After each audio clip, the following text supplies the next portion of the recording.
Hey, welcome in everybody. JT here on behalf of the daily general discussion on our Ethereum. Once again, thanks to the EV Mavericks DAO for hosting yet another amazing Doots Live podcast. This is number 130. Happy Halloween, everybody. I got my friend Kenny here from Pics or it didn't happen.xyz. Say hello, my friend. Hey, everybody. Thanks for having me on. Can't wait to chat poidh. I am excited to chat about poidh too. Literally, Ben Broad, one of our Farcaster heroes for the Daily Dudes podcast, brought you to the podcast, and this all looks super interesting. And I cannot wait to get into this. I should mention that I'm dressed up as my day job. One of my day jobs is I'm an assistant to the substitute part-time construction delivery driver for a construction company here in Kansas City. So I got my high vis on. I was gonna wear the McDonald's outfit, but I thought it was a little too close to home for my personal life, and so I left that on the closet. Happy Halloween, anyway. Yeah. So happy Halloween. I hope all the Ethereans and especially those EV Mavericks out there, I hope you guys are full-size candy bar type households. We're a very loving community and in the Ethereum world, and we love celebrating our builders. And today, like I said, we got Kenny from poidh. Poidh.xyz, social bounties. It looks like we got some kind of media stuff here. What's going on, my man? I want to talk about this, but before we do, I want to get a little bit of your personal origin story. Not so much of the when did you first hear about Bitcoin, but like what kind of led you down this path of developing and becoming a software engineer, or what is your role with poidh? Let's start with that. Yeah. So first off, I'm not actually a software engineer at all, not a dev at all. My background is actually in search engine optimization. Awesome. SEO, yeah. And I am still getting this echo. You got an echo? Let me see if I can switch these out. You got it. Yeah, you might change your output on Discord. And if you have to reset Discord, that's fine too.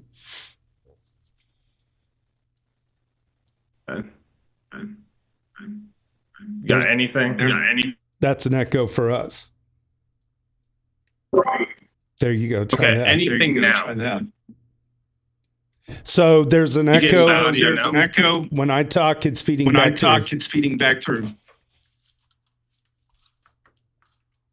Shoot. If I say shoot, it'll do it twice. If I say shoot, it'll do it twice. Okay. All right. So on my end, I'm no longer getting an echo, but you hear me okay. Yeah, it's breaking up now. Shoot. Do Control R. And rejoin. Okay. Yeah, we'll give a shot here. Okay. Here. Freezing up a bit. Okay, he's going to rejoin here. Stand by.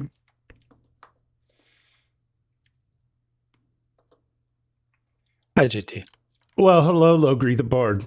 Welcome in. All right, I'm going to invite him to speak. Let's see. Come on up, baby. Come on, Kenny. Okay. So are you still getting an echo with this? No echo. Nope. Seems to fix it. We're good. Okay. And let me try to rejoin Zoom here. Yep.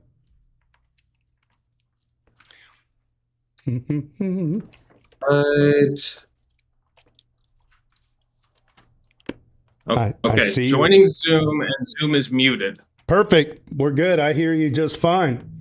Yeah. Oh my goodness. I blame Discord. That's what we're going with today. I'm blaming Discord. All right. That's fine. We'll just go with that. I threw in AirPods right after joining up, so that's on me. I've done audio engineering stuff. I have a background in like guitar and music and everything, so I should know better.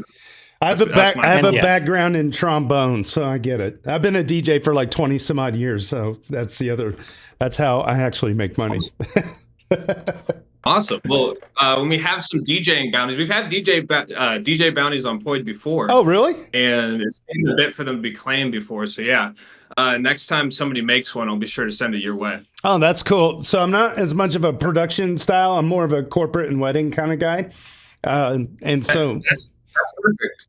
That's exactly what we had a bounty sitting forever. Where it was like, all right, just get a picture of you like doing a party, like DJing at a party. Oh, and it shit. took like 2 months for somebody to claim it, right? And you could have claimed that every weekend almost. I mean, I have to take time off, otherwise my wife she'll throw a hissy fit for good reason, because I'd be gone every weekend. I'm very blessed, man, and I would do that in a heartbeat. That's really fun. Yeah. So you were saying before we did the reset that you previously were an SEO engineer. Let's start from there. So once you went down that journey, when did you first start feeling out the idea of doing smart contracts or getting into the blockchain space? Yeah. So I know you said don't go into when you first found Bitcoin, but I've been around for a while, and I gotta say, happy Bitcoin White Paper Day, right? Nice. Halloween. So I used to write for Bitcoin Magazine back in 2014. Awesome. And that actually led to the SEO journey, because I was just like a broke kid, just graduated college. I got a poli-sci econ degree. You can't get a job with that, right? So I'm like writing articles on the internet. Bitcoin Magazine was paying $100 per article paid in Bitcoin back then. So like I hopped on that, right? I was kind of interested in it. And that was the introduction to the world of crypto, right? And I loved it, but there also was like a brutal bear market, right after 2014. So I was into it. I earned some Bitcoin. I subsequently spent that on rent. Really should have held the stuff from back then, right? But yeah, but you had to have a place to stay, and you had the means to pay for it. So I mean, that's money, right? Exactly. I think anybody all you all have been around for a while, right? Like we had crypto, we had it, we spent it, is what it is, right? Yep.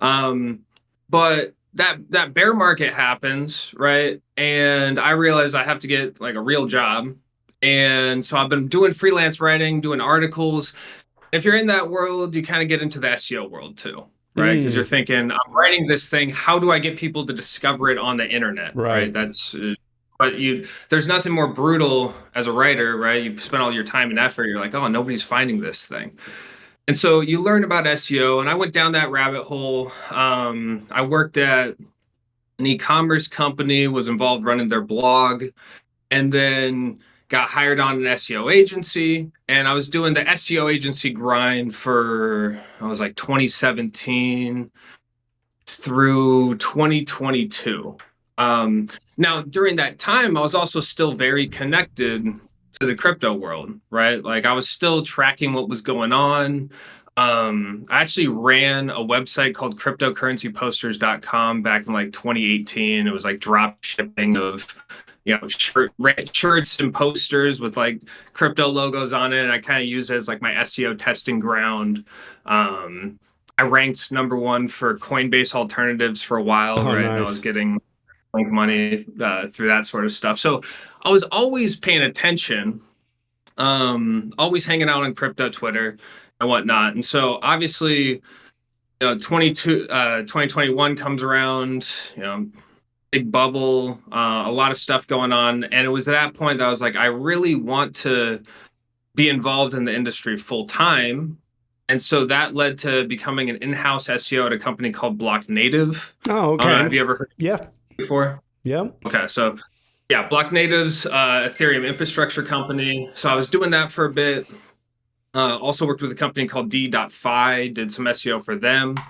But then since then, I've gone full time where I just do SEO consulting for crypto companies in general, some non-crypto, boring B2B SaaS stuff too. But that's my daytime job, right? Full-time thing is like I do SEO consulting. But at the same time, I'm a hardcore crypto user.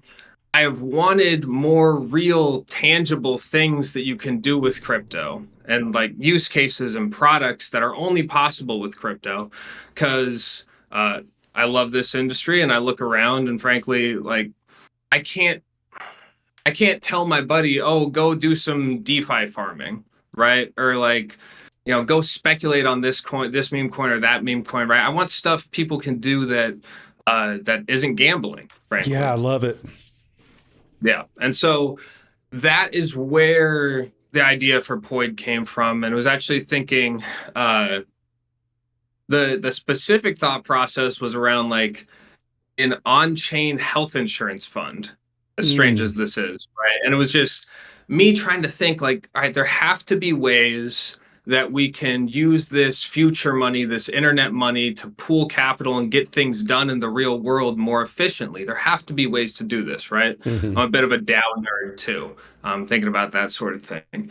And my thought process was always, how could you have this fund that anybody could pay into and anybody could try to claim the fund too, and it wouldn't get robbed, right? Because that's the big problem is if you have that and it's all permissionless, you're always worried about somebody running off with the money. And so I settled on this idea of you would have specific tasks, and the people that contributed, they could vote on whether or not the person who's putting in a claim actually did this thing or actually deserved the money. And so I call them like micro DAOs, right? And so that is where this whole Pics or It Didn't Happen Poid app came from, was that thought process and really trying to solve a useful problem. On the front end, we're just a fun, silly app, right? But on the back end, there is a more meaningful on-chain governance primitive we're trying to get started. When you mentioned writing for Bitcoin Magazine in 2014, I remember that was the first time I really heard of it, was around right after that. Maybe in that same year, there was a documentary called Rise and Rise of Bitcoin, and it had a young Vitalik Buterin in there. Also, I think at that time, writing for Bitcoin Magazine. That's pretty cool. That's a neat origin story. Let's go into Poid then. So in a nutshell, if I lay this out in my own head and try to express it to you, I'm wondering from a 50,000 foot level if I'm kind of on par. Anybody can make a bounty, a social bounty that others can claim, and using pictures to do it. Does that sum it up somewhat? Yeah, that's about right. The only thing that I would add in there is they can make a social bounty, but what makes it a social bounty is that anybody else can come in and put additional funds on top. Right. So we're running this Halloween contest, this Degen Halloween costume contest. I think the original amount of money that I put in was $50-ish. It's all we run on 3 chains: Arbitrum Base and Degen chain. So the Degen chain ones are a little bit tough to do the math. It was like 12,222 gen. The Gen, I think that was $25. So I started this as a $25 Halloween costume contest, and then Josic, who's the founder of Degen Token, he came in and he put in 263,000, which is 500. Right? That boosts it up a lot. So that's the social aspect that makes it fun and makes it, I'll also say, like an incentivization market, right? If you see something you want to get done, you can come in there and you can nudge it with your money too. Okay. That's cool. So if people think something's a lot of fun, they can sweeten that pot up a little more. And then what is it? People vote on it? So the way that it works is that the bounty creator, right, me, I am the only person who can select a winner. Oh, you poor thing. However, there's a 48-hour voting period where Josic, because he put in more money than me, he could veto. Oh, right? my There's an gosh.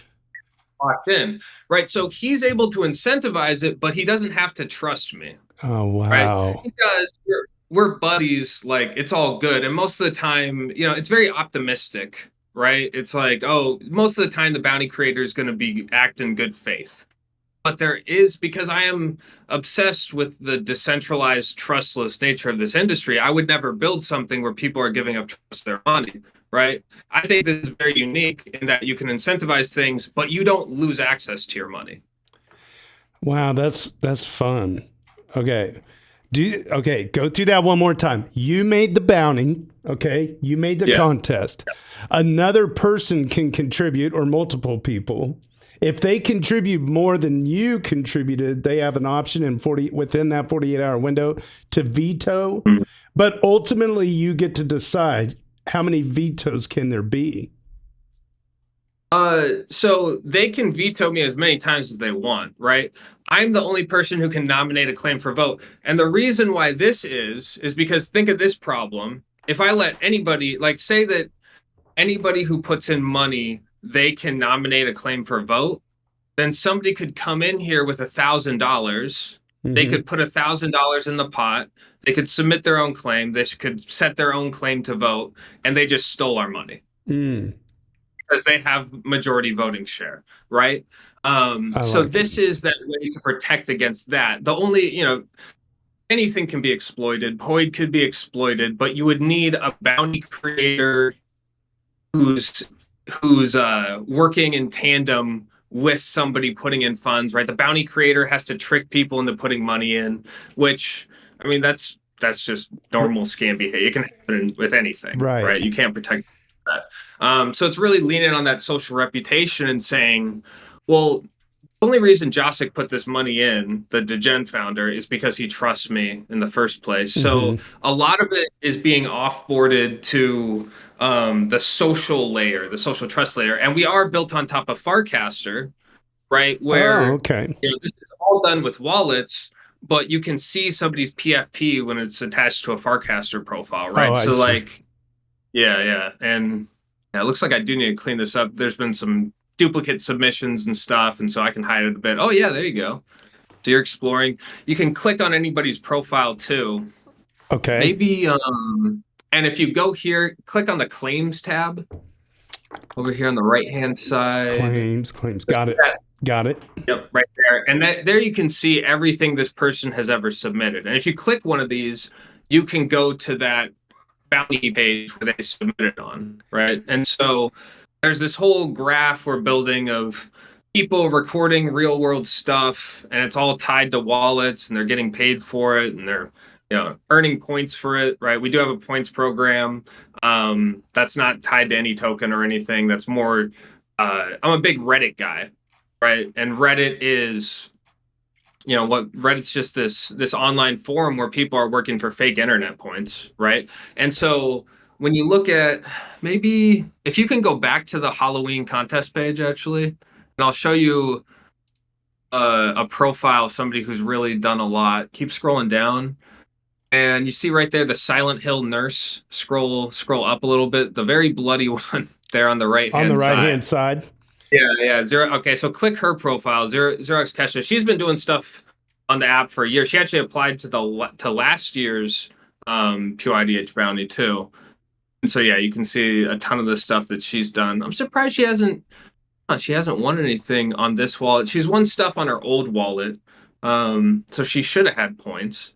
If you scroll all the way to the top again, to the home page. Go to the home page. Just click the logo. Yeah, click the logo on the top left there. Okay. And then let's go click on the beer mile world record for runner, that top one. That's awesome.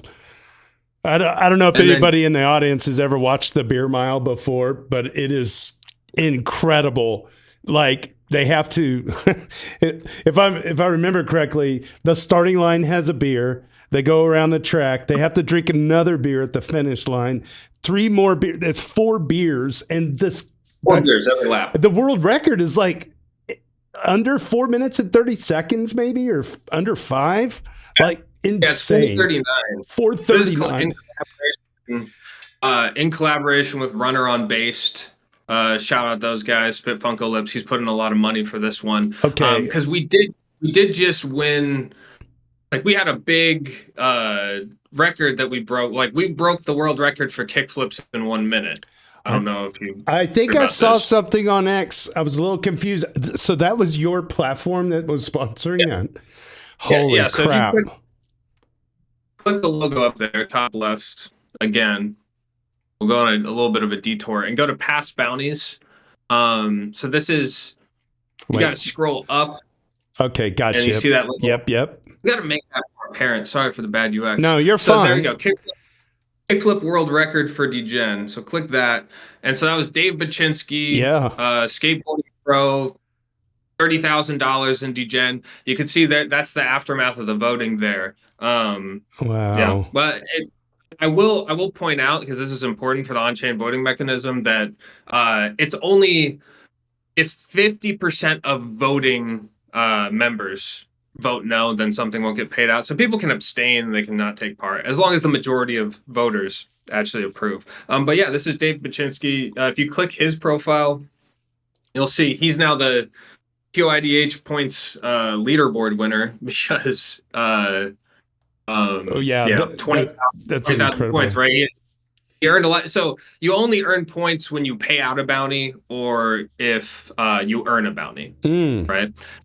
And then one other thing I'll say, like he come back and he actually ran some bounties this weekend for skateboarders because he has a huge Instagram presence. So if you click that middle, the top middle card there, purchase a board from your local. Yeah, this was a fun story where like there's $100 bounty he put out, and somebody just had to go to their local skate shop and buy a board and then do a trick. And you can click the Instagram link in that claim card there. Yeah. And you can see that video. Oh my gosh. And that Instagram link is embedded on chain too. Like that's every time somebody claims, it's a transaction on the blockchain. Like that's going to be there forever. That's embedded on base. So yeah, the hash of it. And so you can post, you can either post pictures directly to the site or you can link an Instagram post. Yeah, you can link an Instagram post. You do have to upload an image every time. Okay, so there is a mandatory still image, and then you can add whatever after that. Okay. Yeah. That's fun. If you go back to that page though, part of the fun of this is like, and then go back to Dave Baczynski's page. You will see. So go to the NFTs tab there. Oh, cool. So when you pay out a bounty, you collect that as an NFT. I love this. So, a person that wants to, this is cool. So a person wants to give away some money to some people for doing different things. They're also able to produce an NFT. They earn points by making bounties, and then the winners earn points as well. What this Instagram thing is really cool because the guy really took time to make a decent video of the entire experience from the looks of it. So it's a pretty content rich way to preserve data on chain for really fun, tasks. That's really neat. Yeah, that's all that we're about is how can we produce cool content, and you're doing it in a way like there's a lot of conversations right now about social platforms and crypto that want to produce content. We think we're one of the best at producing content, right? Like I think it would be hard pressed to find a piece of content produced by crypto that got more love than like Dave Baczynski's Instagram post where he breaks the world record. That was massive. Like, 20,000 likes, and like it was all positive comments, and it's for crypto content because he says at the beginning of that video, he says this is for degen. Like that was part of it, right? Is that forever that video where he breaks the world record, it will be tied to this degen meme coin project. So that was part of getting the funding for it. I didn't pay for it. I worked with a DAO called the Haberdashery on Farcaster, really some awesome people, and then degen. Again, Jacek, the founder of that, he put in some money because he believed in it, and we were able to produce a really cool piece of content. So, we're a marketing platform, we're a social platform, we're a lot of different things. That's probably the biggest drawback to Poidh is there's many things in one in this app. We should have the EV Mavericks DAO put out a bounty to anyone that can get Vitalik on our podcast. There you go. Okay, and so what's fun too? Do you feel comfortable hooking up a wallet, or do you not want to reveal your address? No, I will. Screen? Hold on. I actually fired up my Lattice one because I meant to connect already. So let me get this done. I'll connect to, and normally I have a second camera so people can see the Lattice one when I'm signing transactions and stuff because those are dope. Yeah. Let me see here. I should have my my jtnickel.eth account is now live. Let's do something. So if you go to the homepage again. Okay. And click create bounty, just the big red button there at the bottom of it. Got it. big joystick button. Okay. And so bounties are fairly simple. Like the design of this, we want to make it as easy as say like sending a tweet, right? Right. There's a lot of bounty platforms out there that they make things a bit overcomplicated, in my opinion. So if you wanted to do one, I can send you some ETH after this to pay for this. No. I'll If you pay want- for it. I want to do it. Okay. I got you. You want to do a $5 bounty, right? And just go take a screenshot of this podcast we're recording right now. Okay. Right? Like, Take a screenshot of this podcast right now. Should I put the title? yeah, sure. I mean, it's got, and it'll be embedded on chain forever. That is too. The bounties are all fully on chain. So think about that. You're spamming. You can do it on Base or Arbitrum, whatever you want, but you're going to be embedding this on the blockchain forever. A simple screenshot will do. Reward will be. Will they know what this podcast is, or are you going to need to put a URL in there?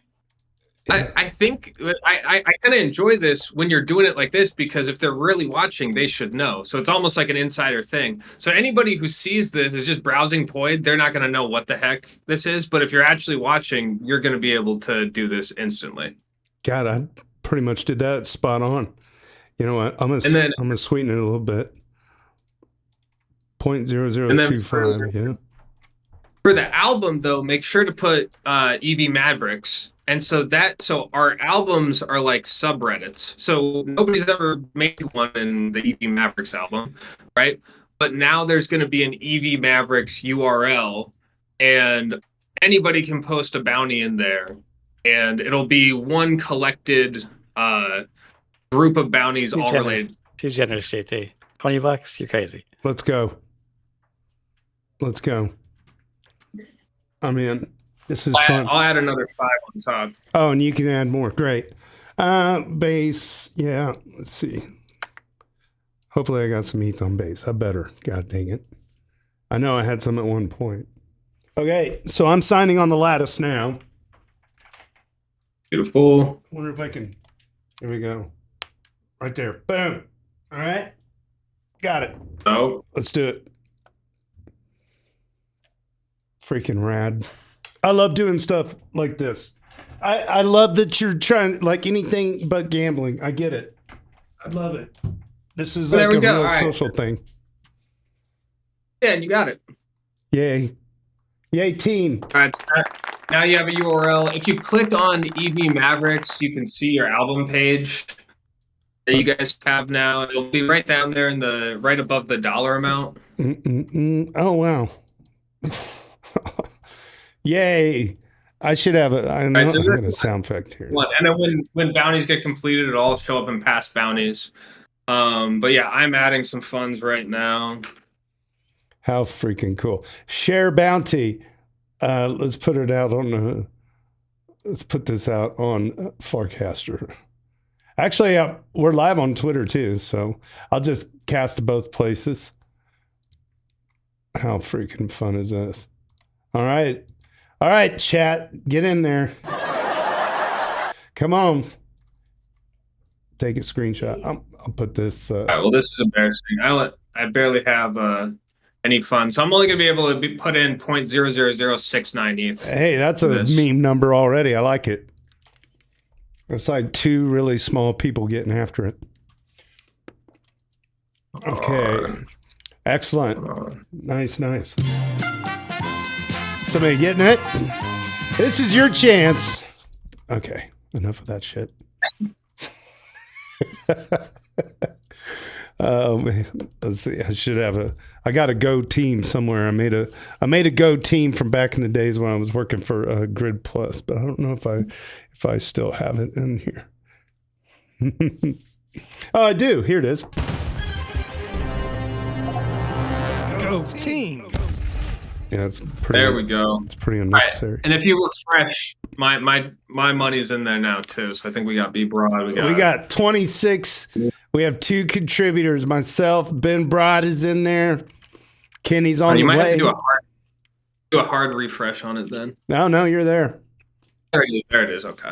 How freaking awesome! There's $26.56 at the current ETH price right now, all you got to do is take a screenshot of this podcast. We are live on X. We're live on Twitch. We're live on YouTube. And we're live in my mom's basement. So I hope that you're watching out there. And if you are, here's your chance to go snag a little bit of dough from a Pics, or it didn't happen.xyz. You can just say poidh too. Poidh is great. I used to be very vigilant about telling people like poidh. You got to say the whole thing, poidh, and then the community just started calling it poidh, and it's easier. A little bit silly, but it works. I like it. Yeah, just reiterating also what it's about too. But yeah, poidh is the shit. I'm loving this already. Ben Broad says, Kenny, I'm sure you'll get into it. Talk about we did the kickflip Guinness record, and Ben also is reminding me that several EV Mavericks are in the haberdashery DAO that funded the kickflip. Mm-hmm. Yeah, so shout out to the EV Mavericks for being in there and getting stuff done. That's freaking awesome. Definitely. How long has poidh been live? So we started 2 years ago. August 2023, and that was like a super rough skeleton. You can actually see the old version if you go to classic.poidh.xyz. Classic. Yeah, and this was only on Arbitrum. It was also only on Arbitrum, and it wasn't social. Like, it was strictly peer-to-peer. It was you create a bounty, and then you confirm a bounty for people, right? Gotcha. And so, like, we all always had the same silly color style, though. That has never changed. But you can even see bounties on this one, see what was paid out. So yeah, we started there, and this whole time, it's really just me building this in my spare time. We're 100% open source. You can go look at the code on GitHub, right? You can go become a contributor if you want to. And it's always been 100% open source since the beginning. And so I am not a dev. I just, I know how to do some like HTML, right? That's like SEO guy. Like SEO guy, I'm used to just handing stuff off to a web dev to do. However, that did prepare me to work with open source devs, and like shout out Farcaster. It's been amazing for being able to give me the ability to find devs to work with, and have had some amazing people pop on. They do great work. The rate of development for poidh is probably like maybe we get like 5 dev hours per week. So that's what this has been built up over, right? Like, we're still adding features where it's like, that's obvious. We should have had it a long time ago. We're like, yeah, but we build slow here. So that's how it's going. Oh yeah. So see somebody. Hey, looks like we got somebody, huh? Am I the first one? Ghost Bow 4. I'm going with Ghost Bow 4. Take a screenshot. I think we got a screenshot. Yeah. Looks like a screenshot of the podcast right now, maybe. Yeah. So if you go back to the bounty page. Let's go back to the bounty page. All right. Get out of Classic. Go to the... Here we go. I'm going to just refresh it one more time. Yeah, I screw up. All right. Account page. Go to my account page up here. It's my person. Okay, got my person, my bounties. Take a screenshot. 3 contributors, 3 transactions. No claims yet. Submit yours first. Ghost Bow 4, you got to do it on chain. Ooh, I think that's it, right? So this one was first? Yeah, you can see by the claim ID. The claim ID number. Okay, so the lower the number. Okay. We're slowly creeping up to 10,000 claims all time. Hey, that's awesome, man. That's pretty good. Oh, yeah. After this podcast, we probably get there. Probably get there today. Let's do it today. Let's do it. Halloween. It's time.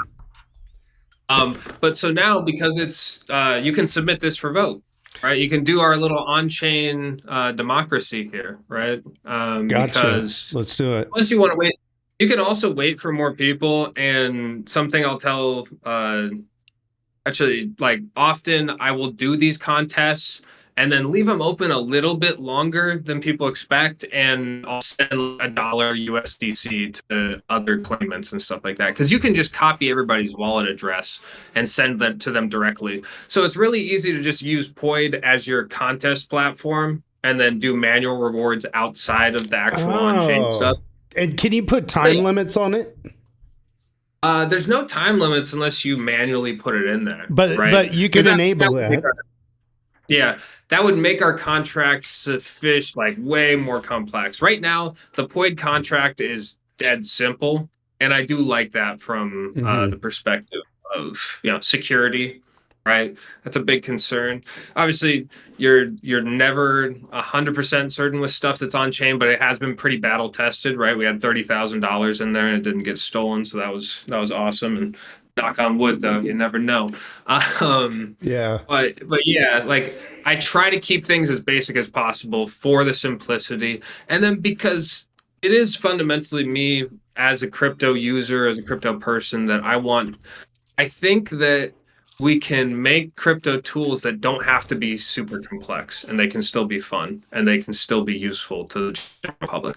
Okay, so you're saying there is currently an ability, let's say you leave it open for a day, let's say you're going to award a first place, a second place, a third place, a fourth place, so on.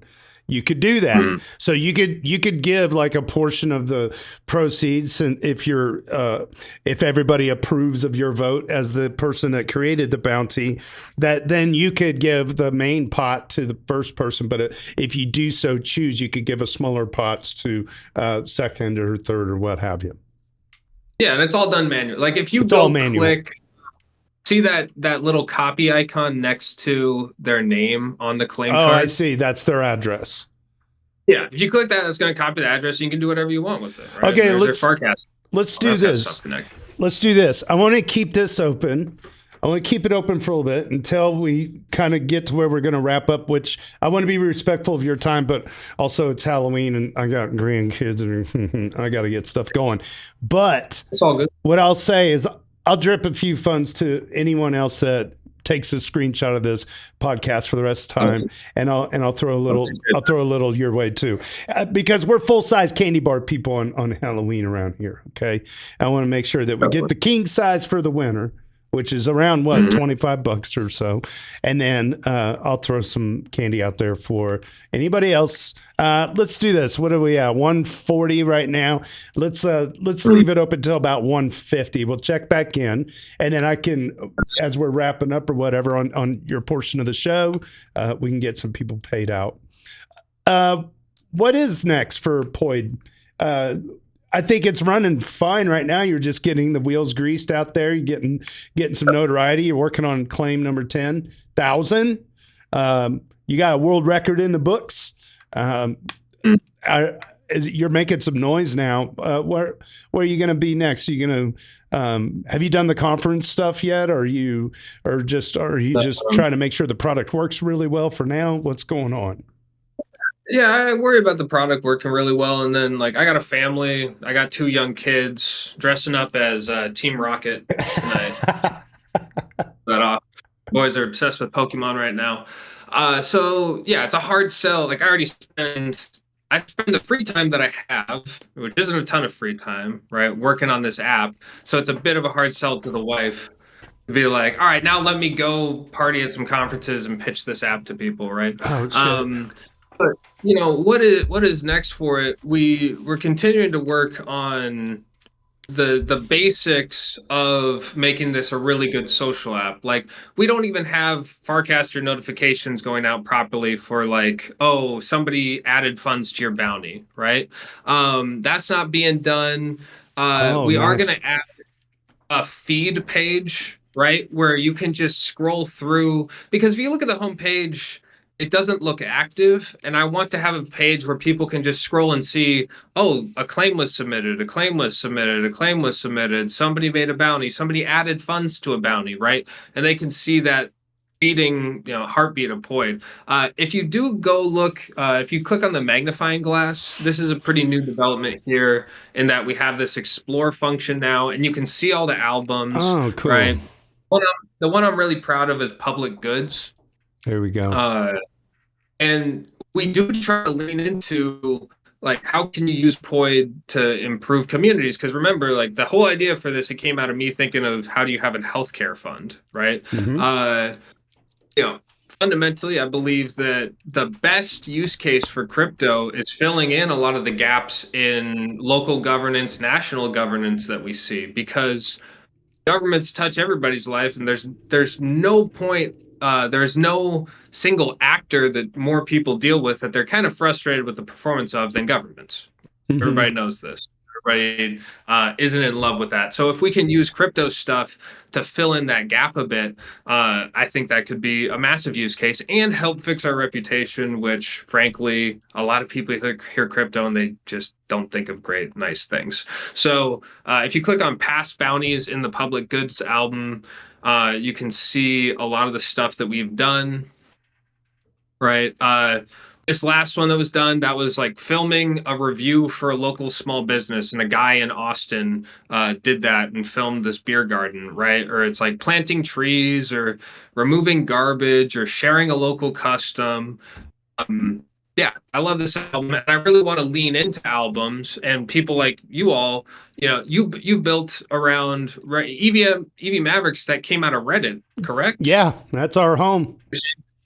Right, yeah, and I love Reddit. Like I'm a big Redditor. The R can also be for Reddit. That was my home. Like was on there in 2010, way back in the day, right? And I want POIDH albums to become like that, to become this home where people are hanging out and making stuff happen together. And so I will say that is another massive piece of where Poid can go is, we need to have conversations happen directly on the app itself. I think you saw that there's comment sections under the bounties, but that's just us pulling in stuff that's happening on Farcaster. You can't post a comment on Poid itself. I want that. I really want the entire thing to look like Reddit, right? Where people can upvote and downvote claims. You were kind of talking about voting on claims before. I would love to have that happen in an organic way where the bounty creators can tell people, hey, upvote or downvote these claims, and I'll pick whichever one you guys upvote or downvote, right? So you still have that mechanism, but you can lean on your community as well. There was I think potholes. Like you said a thing out there where it's like, go fill a pothole for, here's $30 to go fill a pothole, but making it regional to like, for me, it'd be like Kansas City, just to see who would actually, I forget who it was doing it. They were buying pothole filling material on Amazon, and then like it was like they were drop shipping it near where the pothole was, and then they would like go and fill it and send the city a bill as a contractor. But it was like it was I don't know, it was just kind of one of those they were doing it as a meme thing, but it was actually helpful. But yeah, this is fantastic. I love all this stuff, man. This is really neat.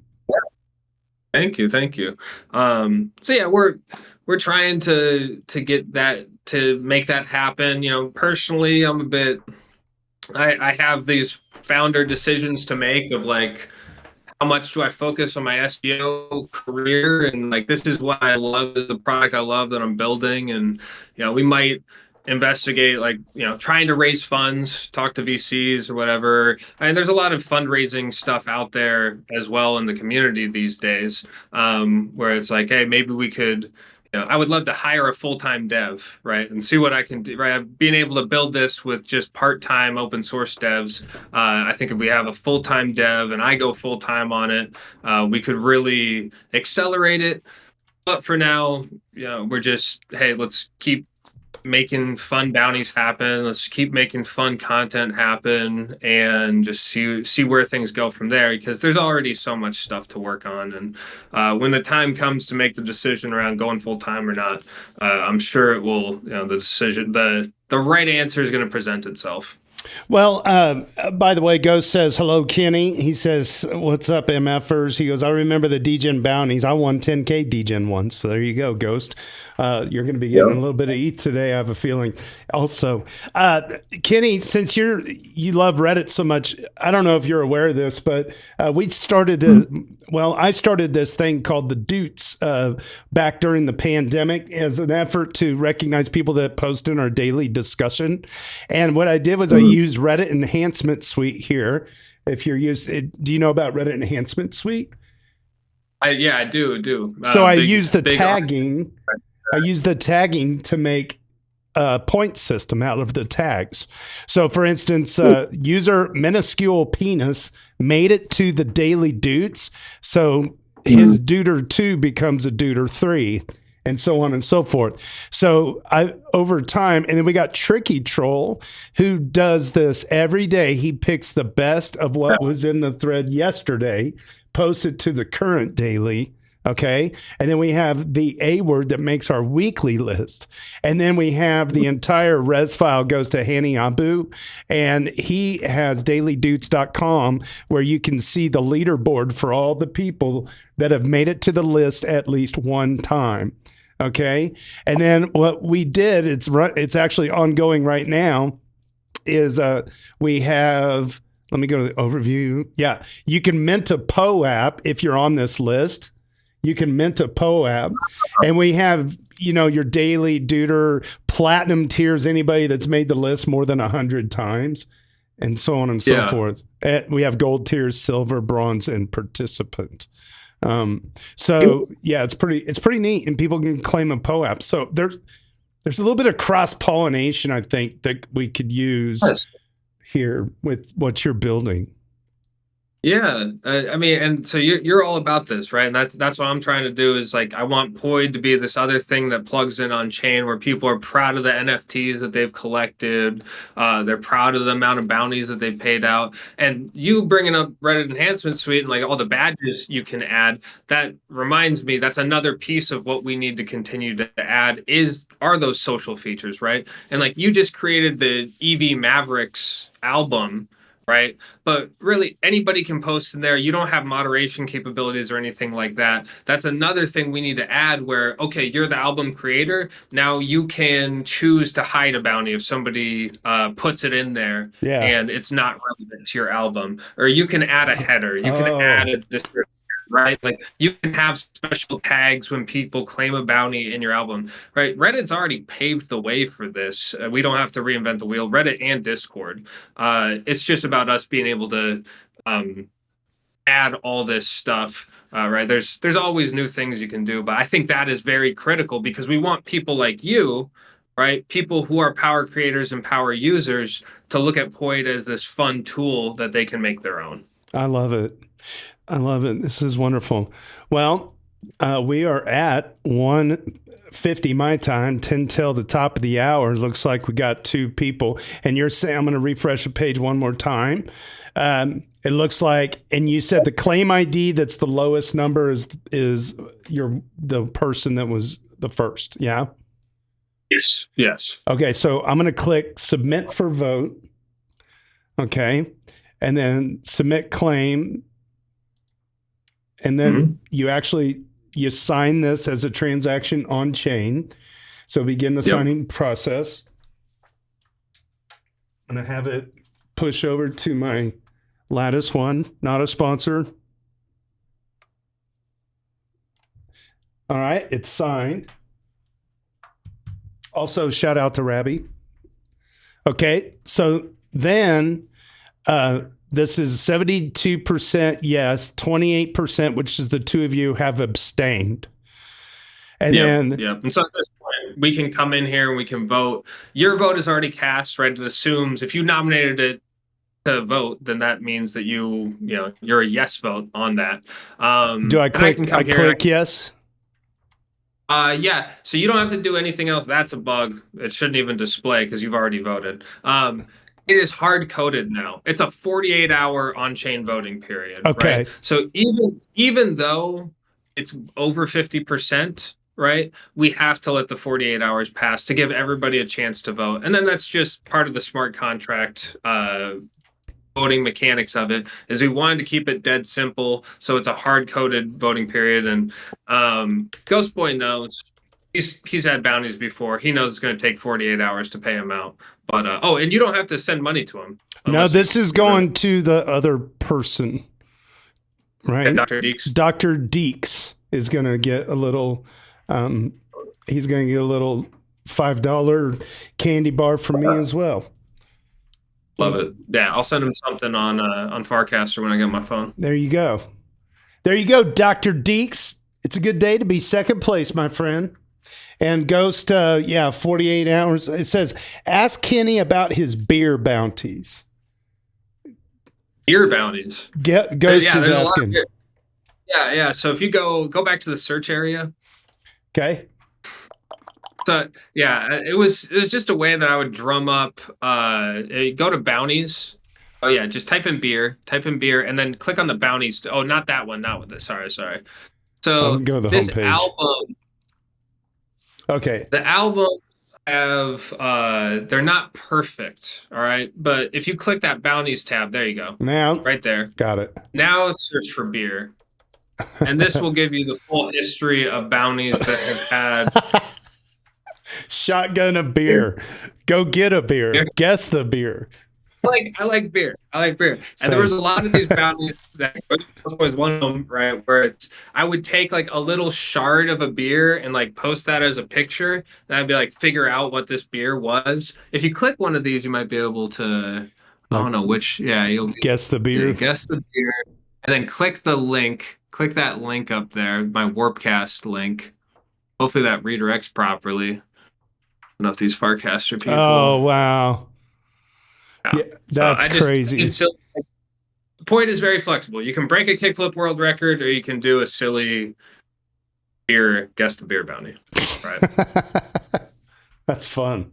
Yeah, there's a lot to this. I mean, it's simple and easy to deploy, and it's also layer 2s. It's cheap, and it gives people a reason to come back and scroll around.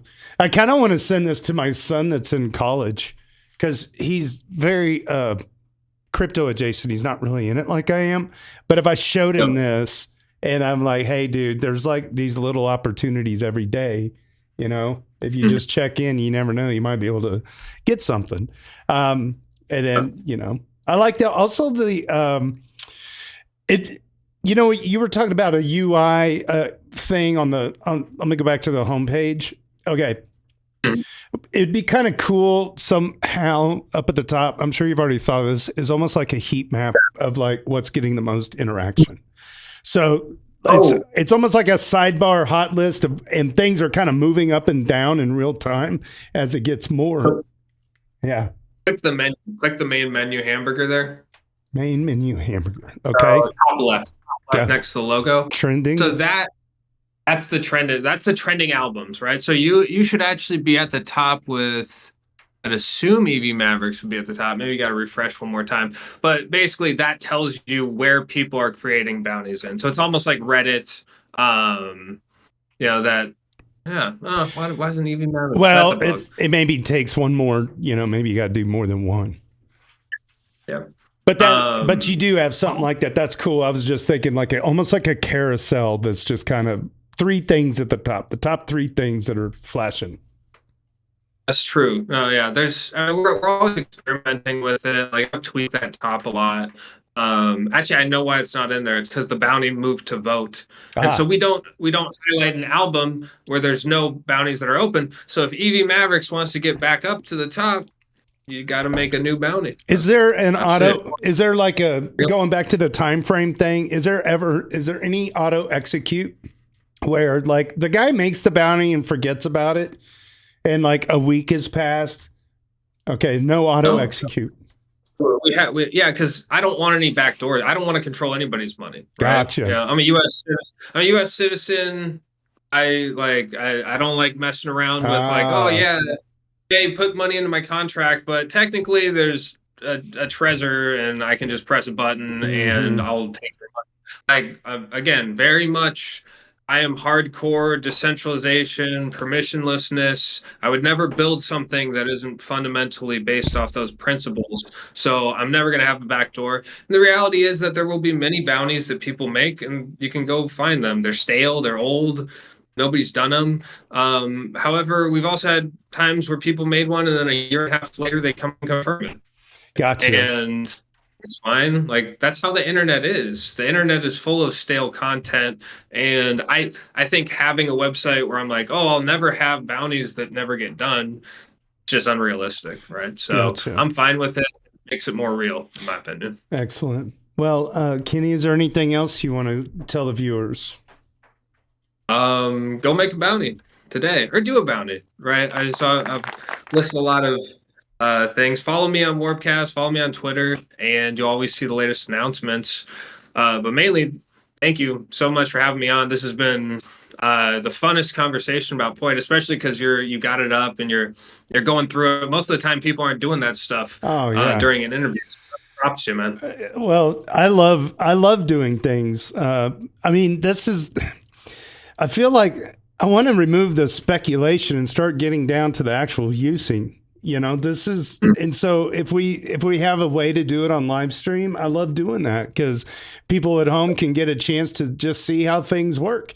And props to you for coming up with a novel idea that I think it's sweet, and it's very positive. It could be a very positive thing for people, to incentivize others to do things, but also to like challenge yourself to try to achieve things. So, and then the social score that comes with it is it's lovely. So hats off to Kenny. Appreciate you, and the rest of the team at poidh.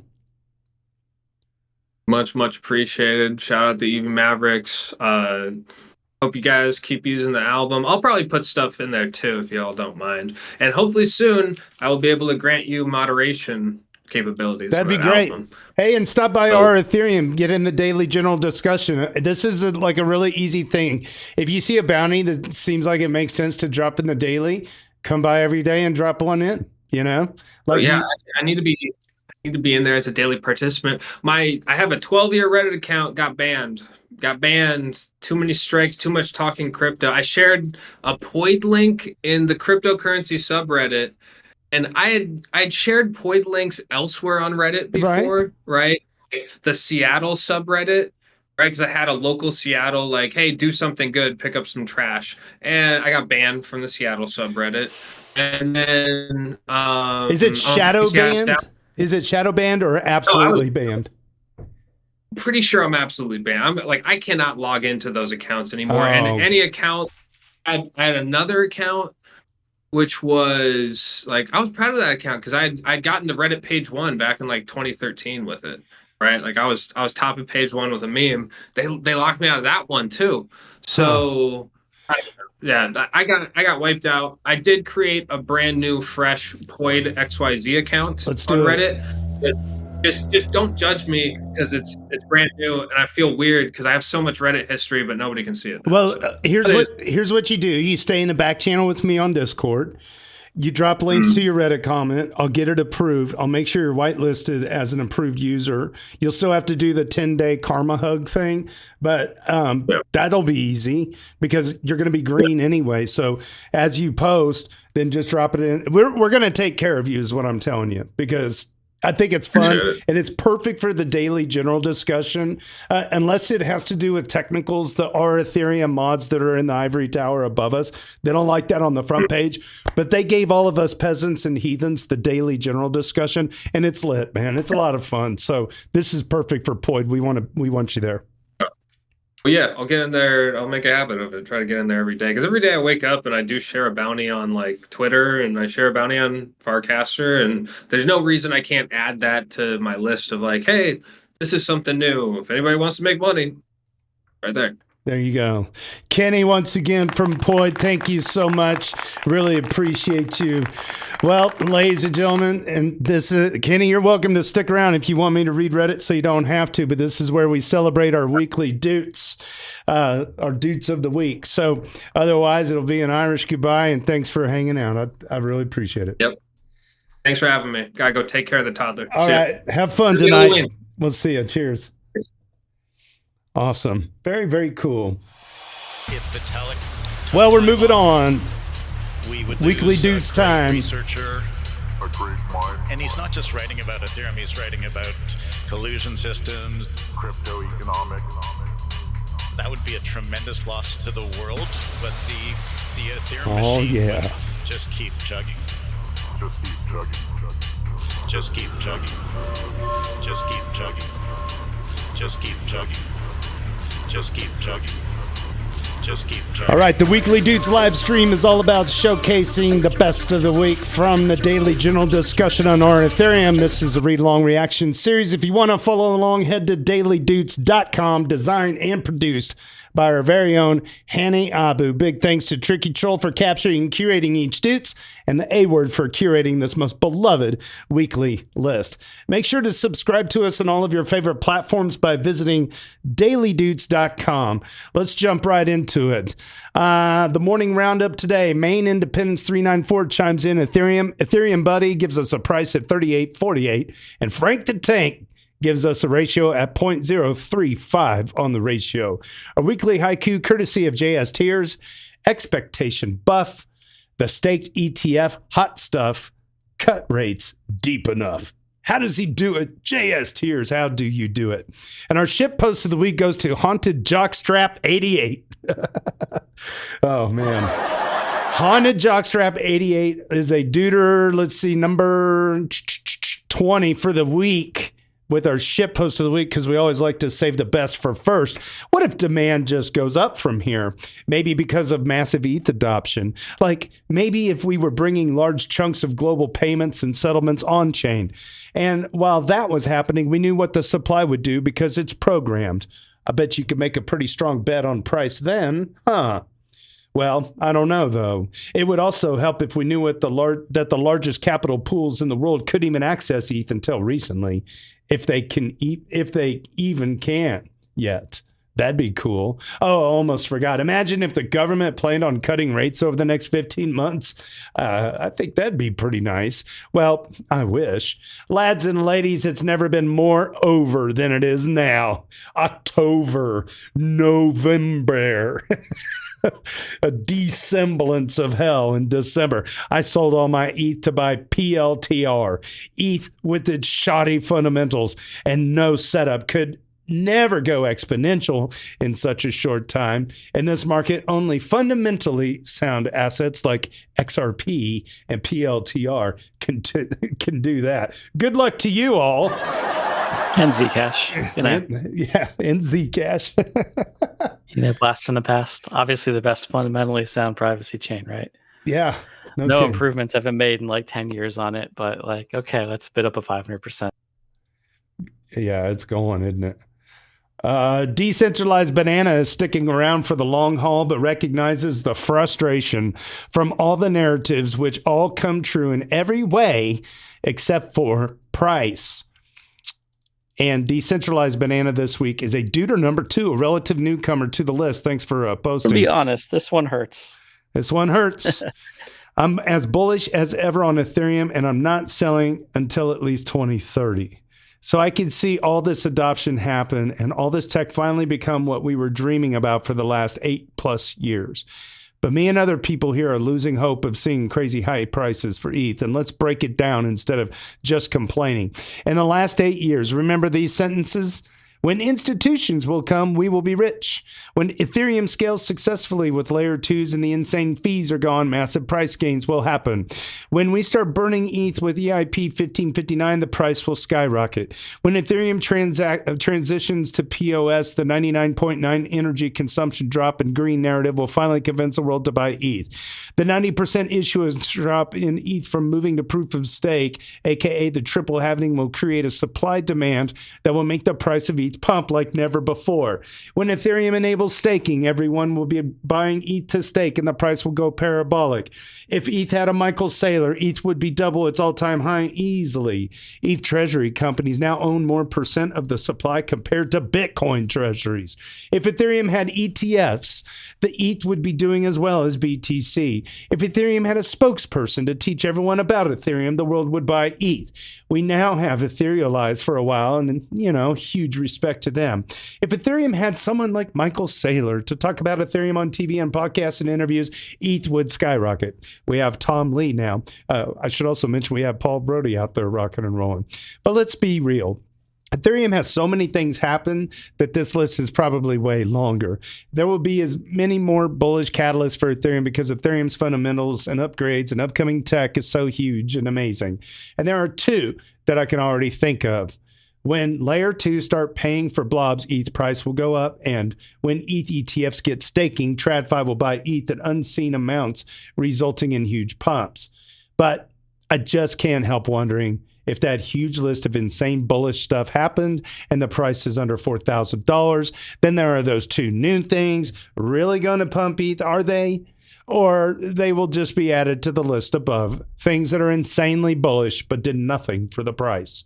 Again, I remain max bullish for Ethereum, and I'm staying to see this play out because tokenization, stable coins, AI, etc.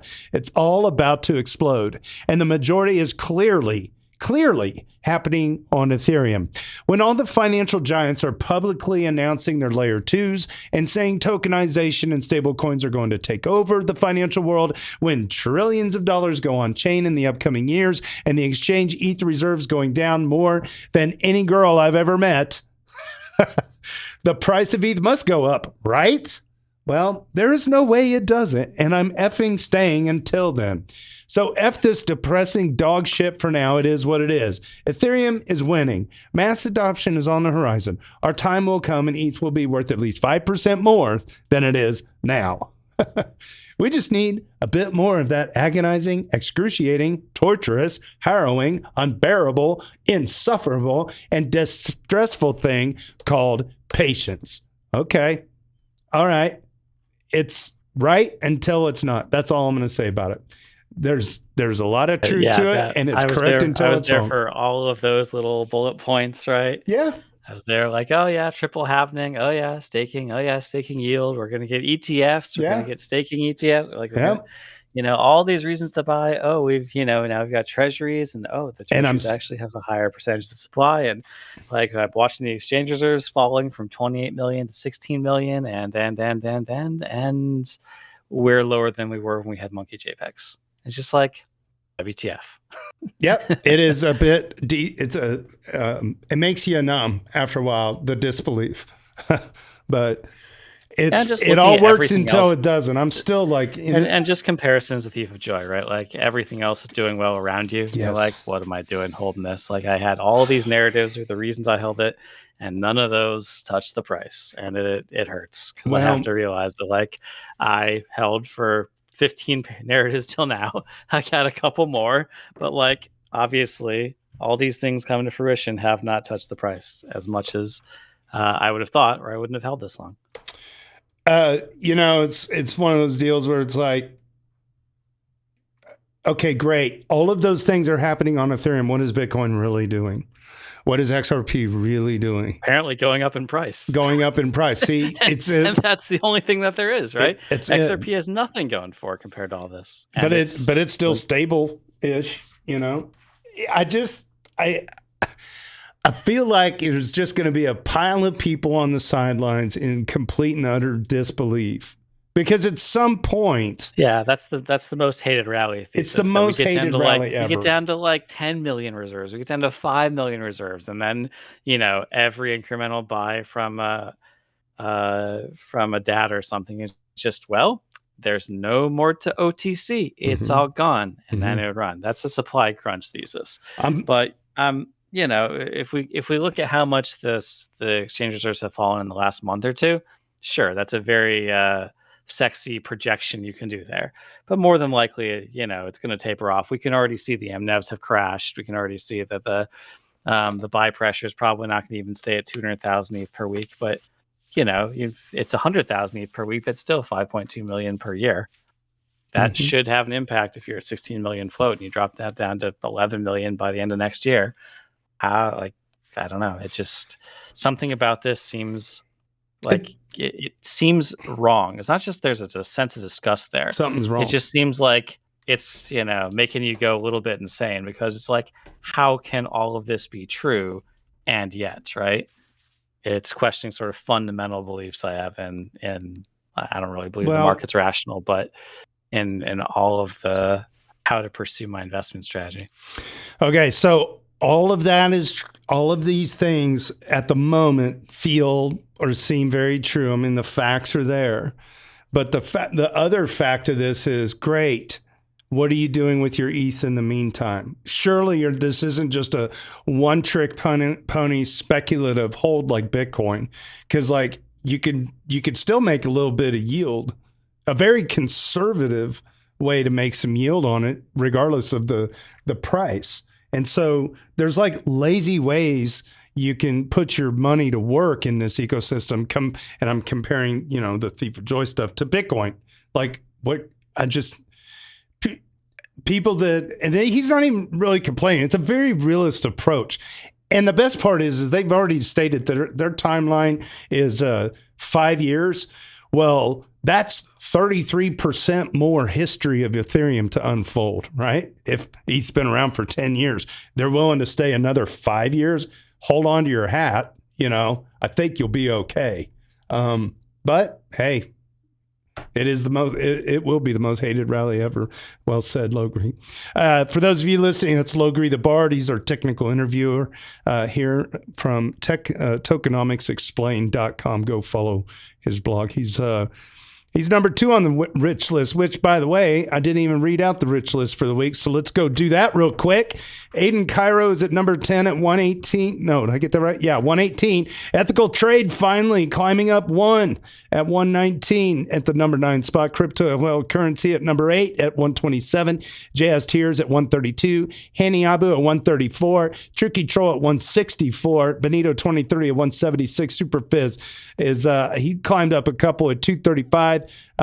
He was banging the drum for people to go mint their Daily Doots PO apps. If you don't know what that's about, you need to go check out the daily thread because I put another link in there. You can mint a PO app if you're on this list. Logri the Bard at second place at 245. Harog at the top of the leaderboard at 278. Okay, let's get back into it here.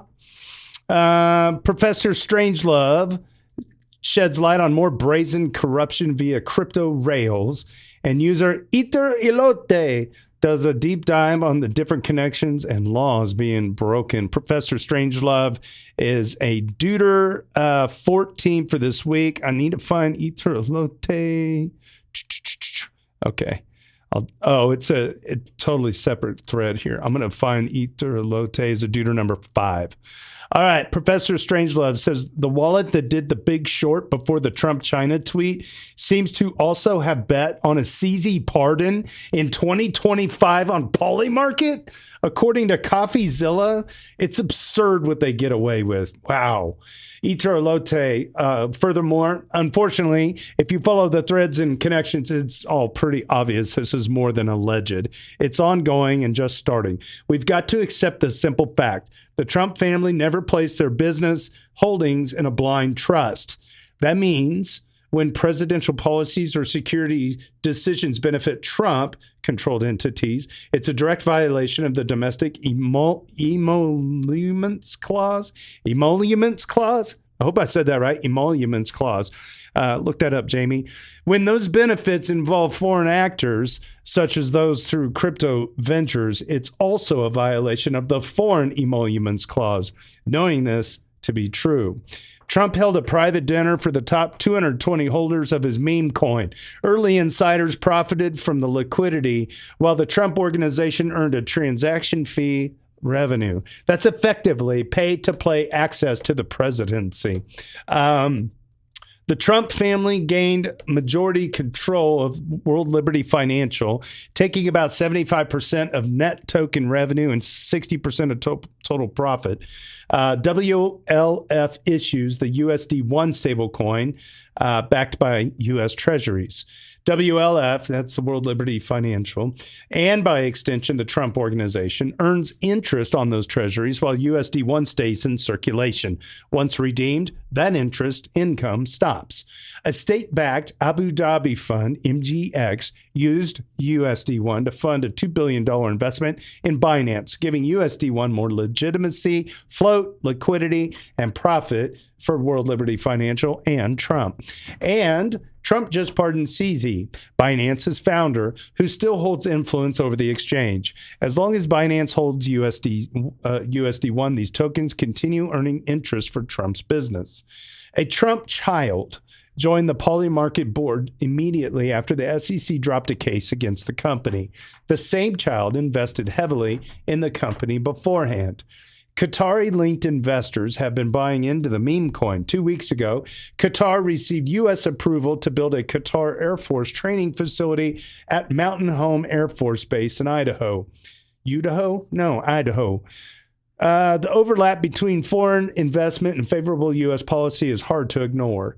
These are just a couple of examples. If you, like me, value democracy over kleptocracy, the rule of law, and despise corruption and those who claim to be above the law, then this isn't so what.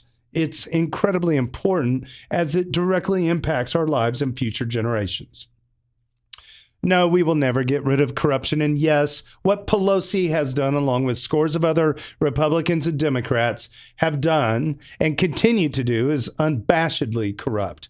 That these things are also true does not diminish from the fact that blatant corruption, enabled through savvy use of cryptocurrency technology, is taking place in broad daylight, benefiting the most powerful man in the world as he inhabits the highest office in the U.S. government. Nor does the previous admin's deplorable and secret war on crypto absolve the current or future admins of any responsibility or need to be held legally accountable for their actions. Another's wrongdoing is not my blank check to offend. I understand the frustration that you might feel seeing people like Pelosi in office benefiting from their positions of power, because I feel it too. But the whataboutism argument doesn't hold any water with people like me who could see people doing wrong, who need to be held accountable regardless of their political affiliation. Please take this seriously. It directly impacts you and future generations. We have pizzas, we have 300 hamburgers, many French fries. Well written, guys. Thank you. User CoinAnon isn't impressed by the latest Gitcoin UX, and then How Chisel makes a video to help us vote in the Gitcoin grants privacy round. CoinAnon is a duder number 34, and How Chisel is a duder number 5. CoinAnon writes, the Gitcoin grants donation experience has really gone downhill. I used to donate using their checkout flow, which worked really well. Now it makes me fill out a form for each project individually, but there are at least 10 projects that I want to donate to. Surely this is leading to fewer donations. Okay, edit. And apparently you can't donate to one round all on one layer 2. Each project only accepts on certain L2s. How is this better? There's no way that this is leading to more donations overall. How Chisel continues on, user How Chisel. I had a couple of friends, some crypto natives themselves, who had trouble with donating and voting for Gitcoin grants round 24's privacy round. So I've decided to record a quick off-the-cuff tutorial on how to bridge ETH to Arbitrum for gas, swap for WETH, donate on Privote, ensure your unique humanity score is greater than 20, and sign up as a voter to vote and cast your ballot. It's quite a doozy just to donate for public goods, right? Exclamation point, question mark.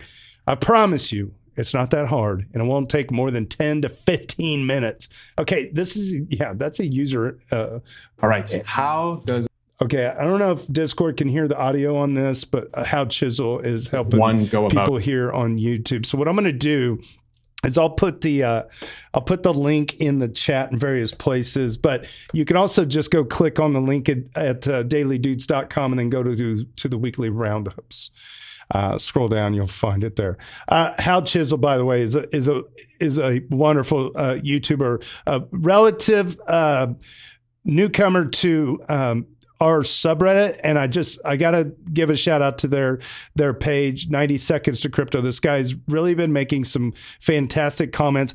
This is like the second or third week in a row that he's been featured, and I'm going to keep shouting him out to get him more subscribers, because he makes very high quality, very short videos that can show you how to do different things. And he's creative with this editing, and shout out to Al Chisel. So there you go. Thank you so much for helping to get people on board with Gitcoin, despite the apparent UX issues. I'm sure they'll work it out. I do like the idea that, like, we got to get the friction down. You know, hopefully, like, when I check out at a grocery store and I want to give $5 to children's cancer research, it's kind of done in one click. And we need to kind of get there. I know we got wallets to interface with and self-custody issues and all that. That's fantastic. I don't mind it taking a minute or two or even 5 minutes, but if we're getting down the road of 10 to 15 minutes to do a public goods donation, that's a friction that we need to remove. So I wish all the best to Owaki and the rest of the Gitcoin team out there. You guys have been huge, staunch supporters of a ton of public goods projects, and I hope you can fix some of the UX issues for all the people out there that are trying to help out. All right, good. Zach. All right, moving on. Grow the Pie. Grow the Pie, one of our favorite people on the subreddit. Shout out to Grow the Pie. Delivers us a weekly ecosystem summary. Last week, the Ethereum ecosystem demonstrated significant progress in scalability. I think I got... No, that's not. There it is. Significant progress in scalability, adoption, and community engagement. Scalability and performance insights. Here we go. Recently, Ethereum ecosystem transactions per second reached an all-time high of 3,100 transactions per second. That's incredible. Up from 2835, driven by Base, Arbitrum, and other layer 2 solutions. Projections highlighted in our Quick Bite article indicate potential growth to over 10,000 transactions per second on Ethereum mainnet and over 1 million TPS within the Ethereum ecosystem. Wow. Analyzing the impacts of Base lower gas targets, 33% versus 50% increased monthly transactions by 20%, though active addresses decreased from 30 million to 16 million. DeFi transactions grew and NFT activity rose, suggesting a shift towards organic user engagement. World chain active addresses surged to a record 120,000. That's up 58% daily, fueled by Polymarket's mini app launch.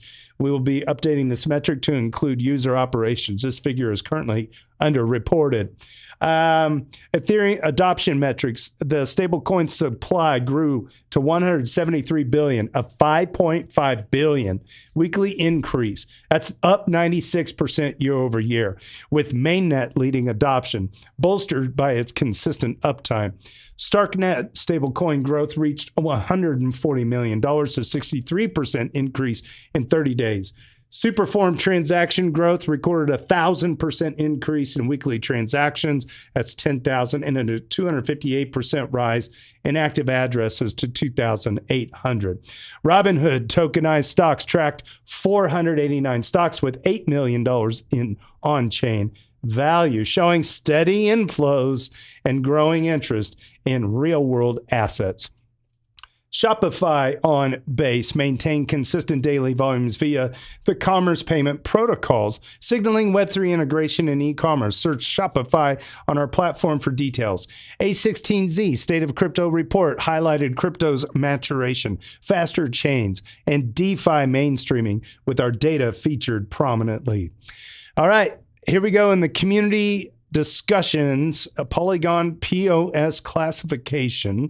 A community poll showed 2/3 support for including Polygon proof of stake in the Ethereum ecosystem. Let's go. Our founder emphasized open dialogue with Polygon, with internal discussions on improving classification, noting that on Reddit, less people were in favor. Gitcoin round 24 interoperability round with less than 2 days remaining, over $100,000 in matching funds, support open standards and infrastructure. Octant Epoch 9 top donors supported projects include Zach XPT and The Rage Tech. Let's see. Rhythm of ETH, user Rhythm of ETH. Here we go. Changing subjects here. Outlines Solana's serious issues affecting their validator set right now. Before I skip off of Grow the Pie, you guys need to check out Grow the Pie. I think it's poidh.xyz. Nope, growthepie.com. Growthepie.com has all kinds of ecosystem measurements from all kinds of different, there's so much data here. It's just incredible. We've had them on the show, continue to support them. They continue to come to the daily general discussion with all this tidbits. So shout out to you guys again. All right. User Rhythm of ETH outlines Solana's serious issues affecting their validator set right now. Rhythm of ETH is a Deuter number 78. Solana is having serious issues with their validator set. The delegating staking approach is not working for most of the smaller in-scale validators, and they've been turning fees to 100% and grifting users just to get by. Solana representatives go on to declare that cutting the fat is a net positive for the chain and kicking them through Discord messages. Sure, your already heavily centralized validator set is shrinking further. Economic viability is no longer there unless Solana does a 100% year over year. And apparently centralizing further is the way to go. This is like the Bitcoin mining competition theory, but weirdly applied to POH/POS. Unless Solana pumps like crazy or Solana finds a killer story like Pump.fun, I'm pretty sure it's a steady decline from here. So much for the Ethereum killer, the three-front war, etc. All right, user Harog bids farewells to the Haleshki testnet. Harog is he's at the top of our leaderboard, 278. The Haleshki testnet is in its final stages. The planned shutdown is this week. Some large validators just shut down their nodes, and about an hour ago, we just went below the finality threshold. The test network might not be usable within a few days. Haleshki was running for 2 years and has had a rocky life. How dare you? Haleshki, First, the Genesis had to be redone due to a configuration error, and the Pector upgrade issues in spring made the network unusable for the intended purpose of testing staking setups. Nevertheless, the network helped, making clients more resilient against large-scale outages, which was great to see. For anyone testing their staking setup, the Hootie testnet has been the replacement since spring, and for smart contract deployments and roll-up testing, Sepolia is still doing great. So, hats off to the Haleshki network. There we go, the testnet. User E2353 briefs us on the imminent Hootie testnet Fusaka upgrade. The Hootie testnet goes through the Fusaka network upgrade tomorrow.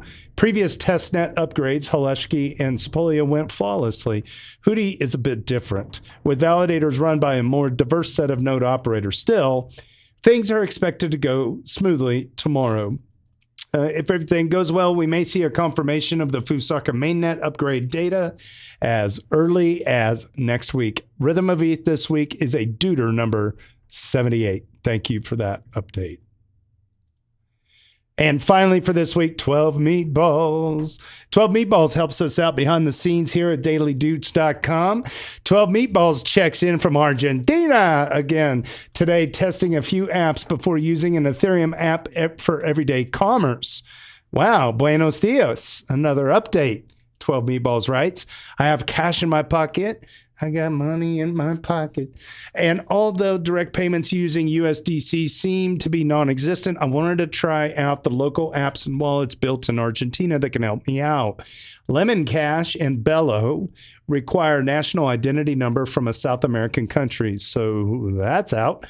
Ripio lists 6 countries, including Mexico and the USA, which said, quote, residents and non-residents, unquote. I started their KYC, which accepted my Euro credentials, but the next step requires a W8BEN. And as I really don't feel like talking to the IRS at this time, I was out. Fatality. The clear winner was Peanut app, not restricted by residents. In fact, I don't think it asked for any residential info at all, and was very straightforward KYC based on an identity document of various types. I was approved within a few minutes and able to send USDC on Arbitrum, which I immediately spent on a croissant at a coffee shop.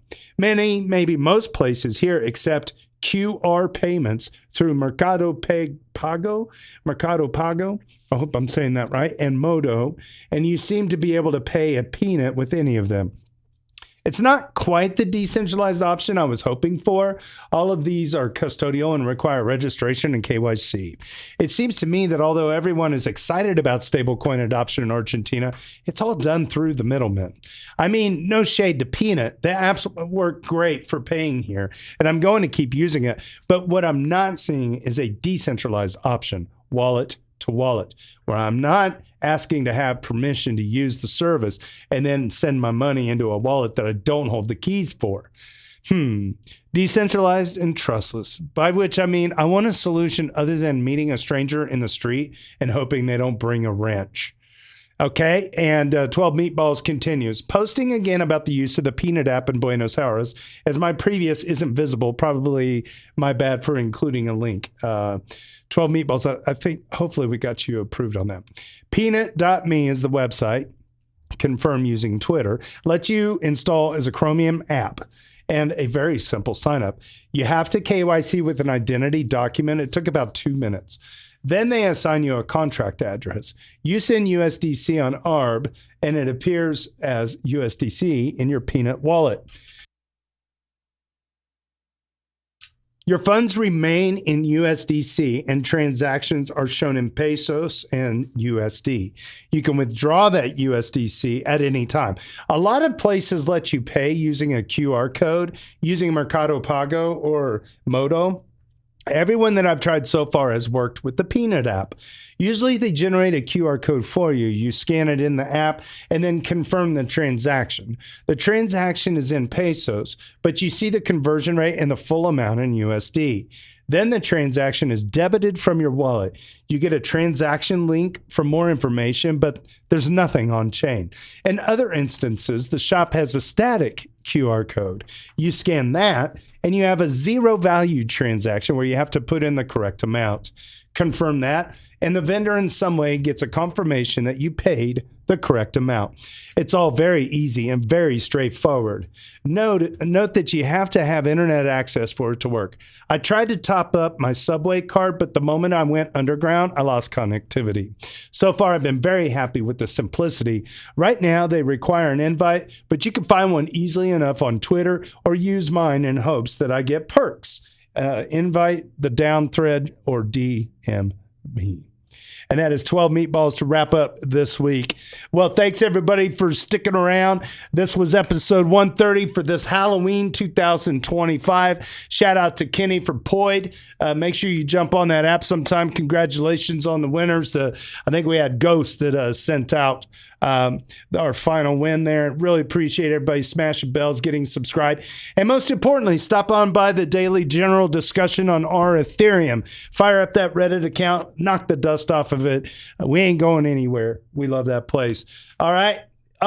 Well, thanks so much for subbing and smashing the bells around here. Stick around after the live stream if you want to, because we'll continue the party in the hotel lobby on Discord for a bonus hour of popcorn.